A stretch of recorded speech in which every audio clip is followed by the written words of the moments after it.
We are back. We are Dr. B and Mrs. B. I'm an anthropologist and she's I'm an independent artist scholar. There you go. And this is Summer Review, episode season number 3 and episode number 2, Mrs. B. Episode number 2 coming right at you. Right, with episode number 2 of season. Can you believe we're in season number 3, Mrs. B? Yeah, from where we started. Just think about Getting better and better and better. Very much so. We started this 3 years ago. 3 years ago, and who would have thought it? Who would have thought? But we thought it. Yeah, and we thought it are. and we did it. And so this is season number 3, episode number 2, summer movies. And we're going to keep it tight. We're going to start off with the Oscar-winning movie, Oppenheimer. That's right, Oppenheimer. That won the Oscar this past year. And Mrs. B and I, we view this over the past several months, and now we want to give our perspective, our review of Oppenheimer. Congratulations to the actors. The actors, Cillian Murphy, who received the Oscar for Best Actor, and this is definitely a Christopher Nolan film, which just garnered a lot of And there were attention. several actors that received the award on stage as well. Very much so. Let me quickly review an update of the plot line, if I can give this to you real fast, Mrs. B. Sure. Experience the breathtaking global phenomena that fans experience, audiences experience around the world, written and produced and directed by my boy Christopher Nolan, who also produced Inception, by the way, and the Batman movies. So I had to throw that. Oppenheimer thoughts audience into the mind of a physicist, J. Robert Oppenheimer. That's Cillian Murphy. Brilliant. He was phenomenal, by the way. Whose landmark work on the Manhattan Project created the first atomic bomb. Wow. Yes, this in an unprecedented cinematic event, Oppenheimer features the stars of such as Emily Blunt, Matt Damon, Robert Downey Jr., Florence Pugh, Joseph Hartnett, Casey Affleck, Rami Malek, and Kenneth Brando. So again, this phenomenal 3-hour movie. Yes, and let me just say, my review of it, I didn't know where it was going to go initially. You have to be patient with the plot of this movie because it goes back in time of Oppenheimer. He reflects on the controversy that came aboard, and he was a physicist and also a professor, and had to expand his mind to come up with this team of specialists to create the atomic bomb. Well, there's a lot of egos. Very much so. Any project that you're doing of scientists. And what was occurring was, putting their heads together, and the plot of it would thicken as each turn. What was going on? What was behind the scenes? What wasn't told? What was the ultimate goal? And that was, I thought, it was written out brilliantly. It was scary. It really stretched Oppenheimer to, he had a little bit of scandalous past as well. Yes. He loved the ladies as well. Loved the ladies He as loved well. the ladies. And that was one of his crutches, by the way, Yes. through his career. And just to let you know, Dr. B and Mrs. B, Empty Nester Lifestyle, we give caution for family rating movies. Oh, very much so. Oppenheimer and a couple of movies that we're going to talk about this evening on this episode will be either an R-rated, a light R-rated movie. We used to go G to PG, but it may be a light R. That's true. That's true. Movie. And so we wanted to let it's an adult film. It's an adult R-rated film, and yet we are empty nesters, and so we're really catering to our audience. So we're not catering to young kids. No, we're not. Children. But a word of this caution is, for families. It is. It's still a family movie because it's intellectual. I mean, this challenges academics, and Dr. B is. I think I know a little bit about it, and it changes. It makes individuals think out of the box and be a team player for the good of the world. And then after he had developed the atomic bomb, it was earth shattering that he realized he's created something that killed millions of folks. Yeah. Tragically. A tragedy. And at the same time, it was for war. It was for and the at the same war. time, it's for combat and defense. Yes. So there's a moral dilemma there, as well as a social dilemma, but also the scientific side of it. The scientific and the human aspect of creating something new that's going to kill other folks. Kill other people and take their lives.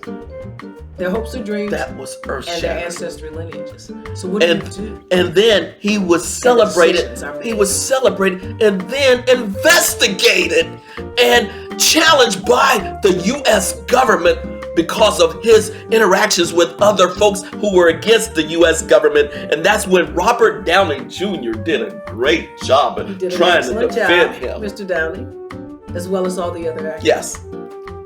So again,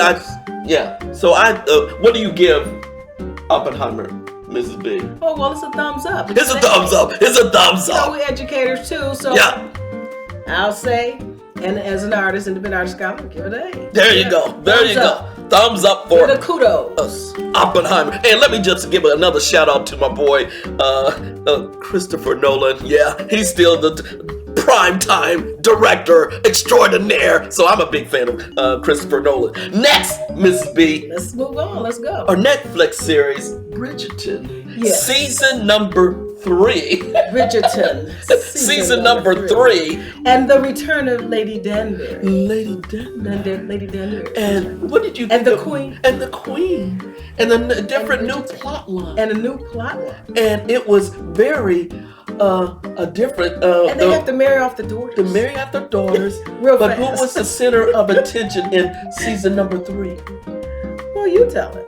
I thought the most important thing for me, you have the plot of what you think. I thought more so for me, as we watched the film together, me and Dr. B, I would say the marriage of the younger sister of the lady that was trying to, the actress that was marrying off her children, her 2 daughters, oldest daughters, and the youngest one as the Cinderella-like figure. She was the young lady who was a little bit not the average size and shape. She's rounded, she's a plump figure, as they would say, and she was always not featured, but this time she was featured in the plot line. It surrounded her love, her affection to one of the Bridgerton men, and eventually he came to his awareness, his admission that he was in love with her. Yes, he was. And she finally got her time to shine. To shine big time. She was the one that was humiliated. Yeah. But she also wrote that tell-all gossip. She was a gossiper. She wrote the article, and everyone in Bridgerton always read her gossip piece. She was acting out. She was mad. Yes. Everybody was ignoring her. They were calling her fat. She wasn't really fat. She's plump. She's full-figured. She was upset that she was being degraded. She was like the outcast. Yeah, and they featured. And they humiliated her. And in this season 3, in season 3, they featured. This was the increased the inclusion, equity of everyone. They had all the different types of. They had all cultures, all races, all situations ethnicities featured in season 3. They were making up. They throwing everybody in the plot line. And really, that is the world. Oh yeah, it is. There's no It doubt is the about world. it. It's just that we can't close our eyes to the world. We also have Exactly. But that was a great touch on the director and the writer for Bridgerton to include everyone as much as possible. I thought it was touching Yeah. that the youngest daughter of the Bridgerton family, mother, was getting ready to be prepped up and groomed and debutante, as they say in current times, to be sent off to make a match. She had all these wonderful gentlemen. But the match that came about was The African American an African American man. who just wanted to sit quietly with her and watch the painting. Very or sit much in so. silence. Yeah. And the mother was really surprised. So by she that. was going against tradition. She's going against tradition. Going against tradition in season number 3. All across the board. Oh, and the queen. And I don't think, and let me just say, I don't think we saw the end of season 3, by the way. Costumes we saw still effervescent as ever. Costumes, the costumes. haberdasher, very much so. Still wonderful style. Mm-hmm. Even more so. Oh, the beauty, food, the scenery, all of it. Stepped up another level. Stepped up another I have to level. give credit to the producers and directors. Very good. We give it up. Give them Thumbs all up. the praise Hey, on that. wonderful. So that was a thumbs up too, Mrs. B. What? Yes, it Miss was. Thumbs up for season 3 of Bridgerton. Yes. Okay. Yes, sir. Now let's move on. The next Netflix series, The Diplomat. Season number 1, starring Carrie Russell. The Diplomat. The Diplomat. That's surprising. She was actually an agent for the U.S. government and was asked to step in to be the diplomat from the U.S. to the United Kingdom for Britain to help them with some espionage type of activity. Interesting enough, the plot could not be more political. It was spot on, and quite frankly, yeah, the American diplomacy nuances, the American diplomacy views and perspectives versus what the British perspectives were, how they saw things, how they had to work together as a team, how the American embassy saw things in England, UK, as well as trying to keep together the whole situation of, dare I say it, the president looking for a new vice president and happened to go to England at the England. Well, there was groom her up, but she didn't know that she was. She didn't know, but this is the internal politicking that goes inside each and every government. It was nice to see the British government the Prime Minister trying to negotiate deals, and then the U.S.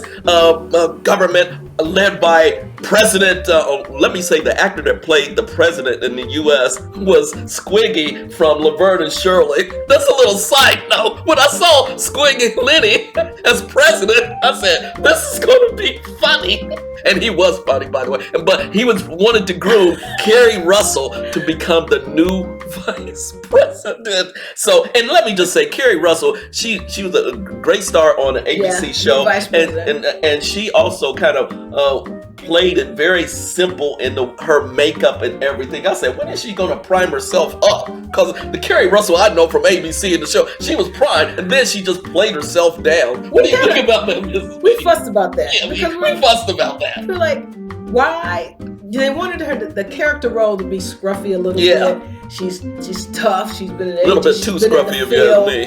And she doesn't have to have all this on. Yeah. Which is in a sense true because most women in the field, they're not going to do all that. But the woman that I've seen as I go to the different webinars and all the different events, and events and International Spy Museum, all those events, all these real intelligence officers or directors and administrators and agents, formerly agents that work in those fields and detective and investigation fields, they prime themselves up now. Okay, so again, what's going on with that? And then she is ready to. They says, well, she's got the tactics. She's got the strategy. She's been in the field. She's well worn in a good way to be able to contribute. She's good foreign policy. She's good diplomatic policy. So what's going on here? And then she doesn't want to fit into her outfit, and she's like, but eventually she compromised and she recognized the greater good for the situation, and her husband constantly sabotaged her. But again, she finally, and guess what? They just premiered this season 1, but they just gave notification on Netflix. They are in production for season 2. Season 2 is on the way. So what do you give The Diplomat, Ms. I thought B? it was good. I still give it a thumbs up. I give it a. There was some rough edges. I don't give it a full thumbs up. I just give it a There's some sideways. rough edges that they need to Come work on. out in terms of, and there's some surprising things, scenes in there that you'll see. Don't give it up. But I'm Don't not give gonna it. say Don't give it up. anything. But thank you very much, Mrs. B. Let's move Yes. on to Thank you. the next Netflix series, Black Sails. Black Sails. Starring, there was actually 4 seasons of Black Sails. We are looking at season number 1. It actually came out in 2017 of the Stars channel, and it stars Toby Stephens as the pirate, and this is a pirate movie.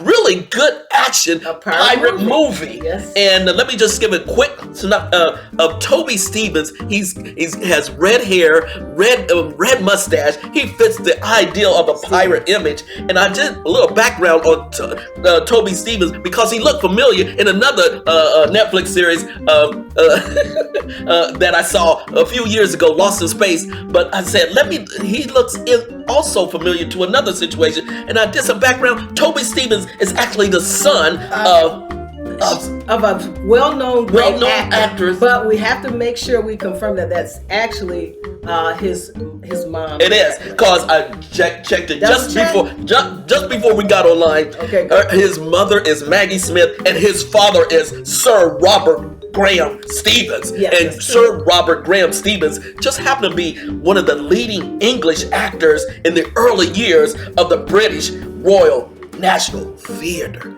So he comes from an acting family. Yes, he And I was so impressed of his lead. And the plot lines, let me just say, again, Black Sails is R-rated, so we have to, that's where it goes a little bit far. It goes far. So, but it's a great plot line if you want to get into a pirate series. It's a pirate series. I couldn't believe it. There's some excitement. There's adventure, but also at the same time there's fighting and there's swashbuckling, but also there's some violence there. So you gotta be caution for family rating. There's people they're taking people out left and right. Oh, it's a pirate. Also, there's action. some nudity there, and there's also some very serious things. It's R-rated. It's R-rated. Of women all across the board. woman being violated. Yeah. So I want very to warn much you so. that in the past, in terms of movie production, when they do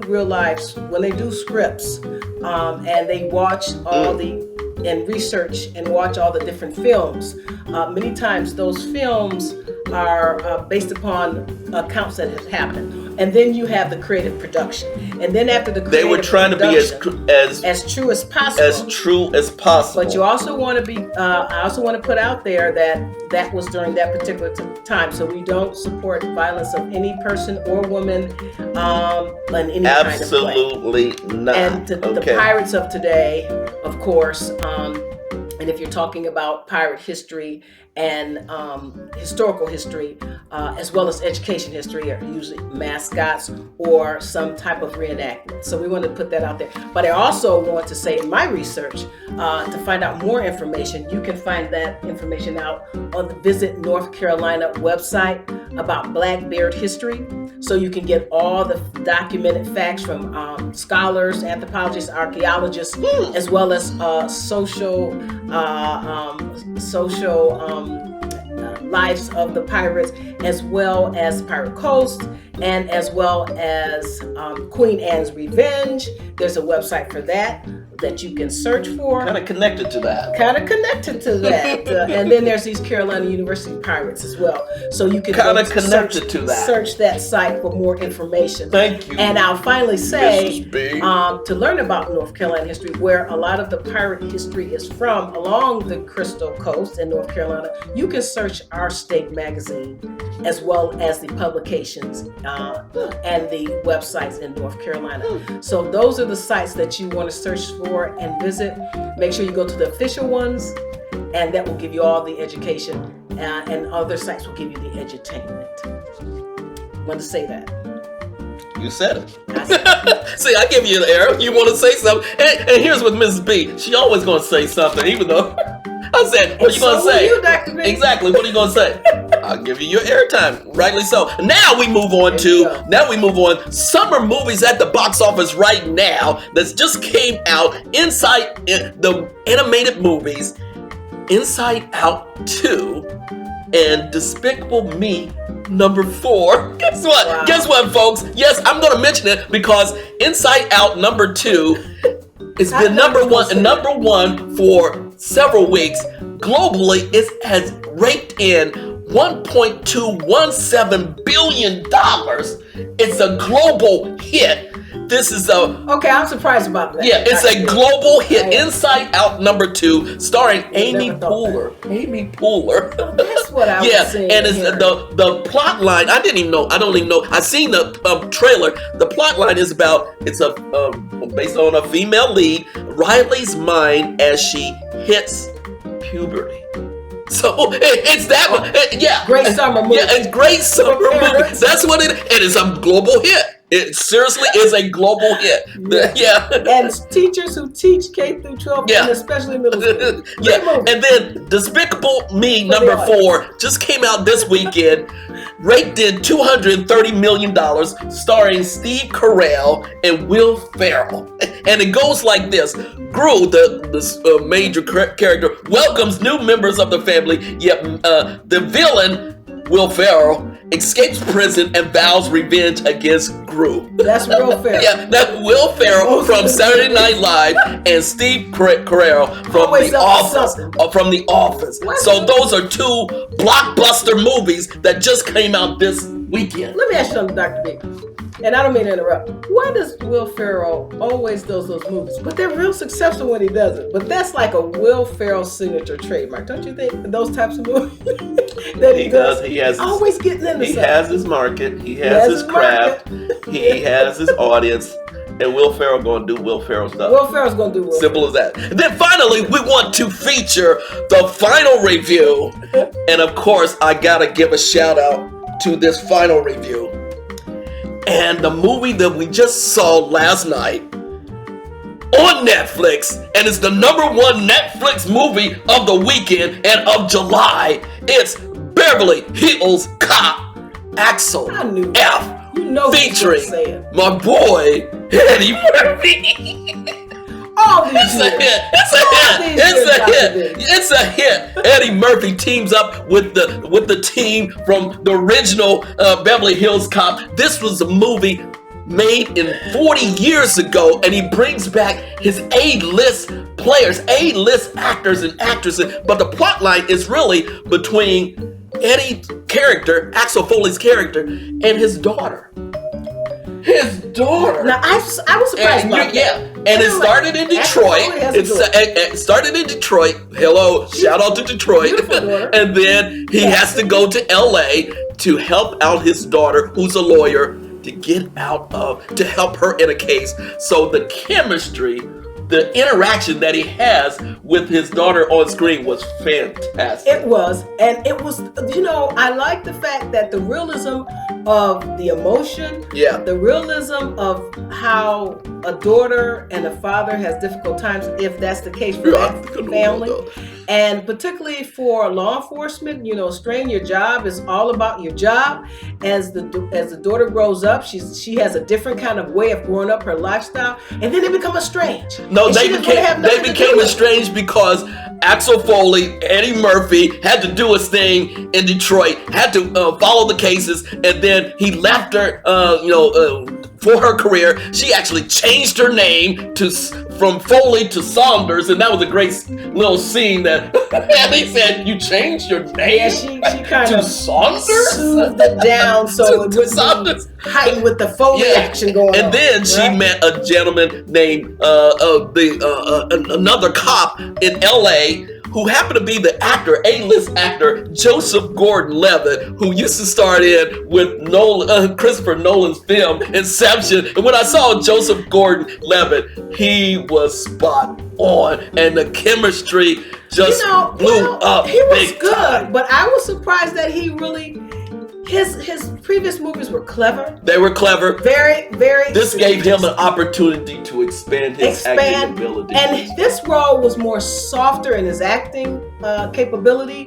He stretched it. Yes, he expanded it. Yes, he expanded it. It was hard and it was filling. And I was kind of surprised because everything was so technical. Yeah. Or Before.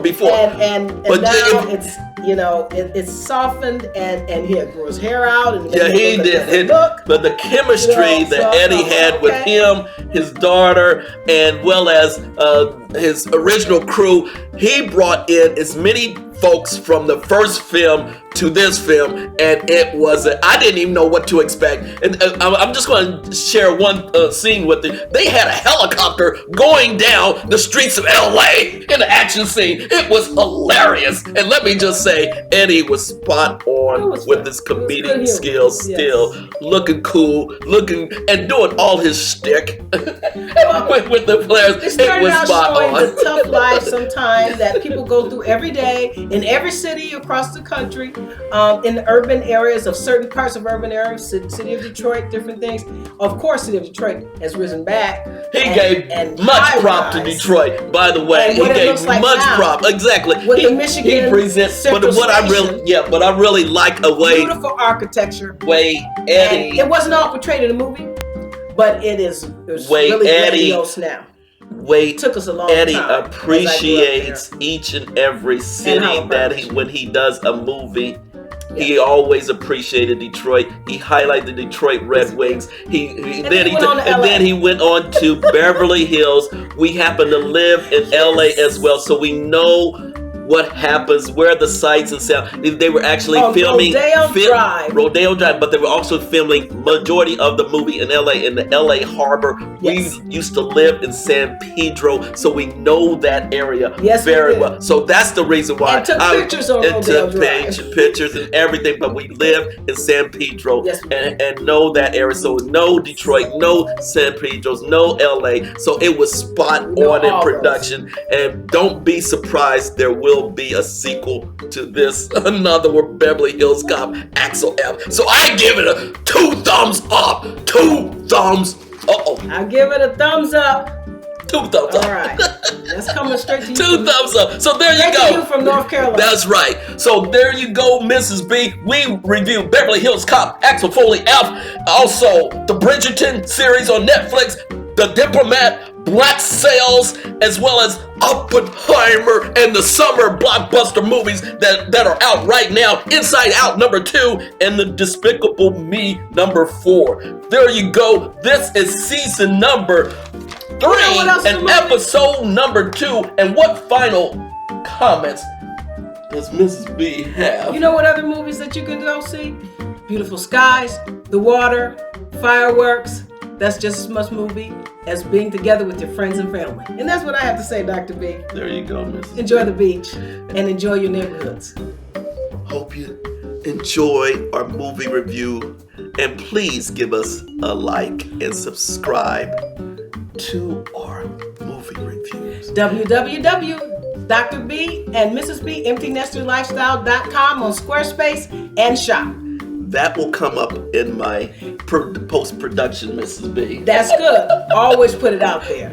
That will come up in our post-production, Mrs. B. Check out the website. That will come up in our post-production, Mrs. B. And you don't have to say it again. That will come up in our post-production, Mrs. B. So thank you very much, everyone. Have a great summer. Have a great 2024. And as usual, let me give a nice little kiss to Mrs. B. Can I have a kiss? Thank you very much. Oh my gosh. Yeah, we're still hanging. That's all I'm 35 years. Thank you again. Thank you. I am Dr. B and she is Mrs. B. I'm an anthropologist and she's I'm an independent art scholar. There you go. Have a great year, everyone. Peace out.